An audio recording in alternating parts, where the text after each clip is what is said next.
سبحان الذي أسرى بعبده ليلا من المسجد الحرام إلى المسجد الأقصى الذي باركنا حوله لنريه من آياتنا إنه هو السميع البصير.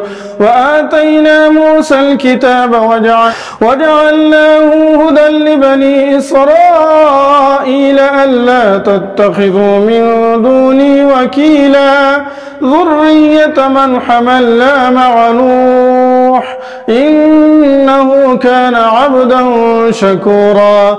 وقضينا إلى بني إسرائيل في الكتاب لتفسدن في الأرض مرتين ولتعلن علوا كبيرا. فإذا جاء وعد أولاهما بعثنا عليكم عبادا لنا أولي بأس شديد فجاسوا خلال الديار وكان وعدا مفعولا. ثم رددنا لكم الكرة عليهم وأمددناكم بأموال وبنين وجعلناكم أكثر نفيرا. إن أحسنتم لأنفسكم وإن أسأتم فلها. فإذا جاء وعد الآخرة ليسوءوا وجوهكم وليدخلوا المسجد كما دخلوه أول مرة وليتبروا ما علوا تتبيرا. عسى ربكم أن يرحمكم إن عدتم عدنا وجعلنا جهنم للكافرين حصيرا.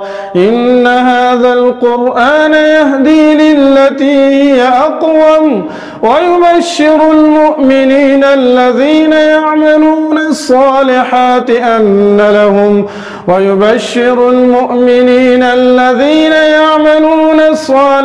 أن لهم أجرا كبيرا. وأن الذين لا يؤمنون بالآخرة وأعتدنا لهم عذابا أليما. ويدعو الإنسان بالشر دعاءه بالخير وكان الإنسان عجولا. وجعلنا الليل والنهار آيتين فمحونا آية الليل وجعلنا آية النهار مبصرة لتبتغوا فضلا من ربكم ولتعلموا عدد السنين والحساب وكل شيء فصلناه تفصيلا. وكل إنسان ألزمناه طائره في عنقه ونخرج له يوم القيامة كتابا يلقاه منشورا. اقرأ كتابك كفى بنفسك اليوم عليك حسيبا.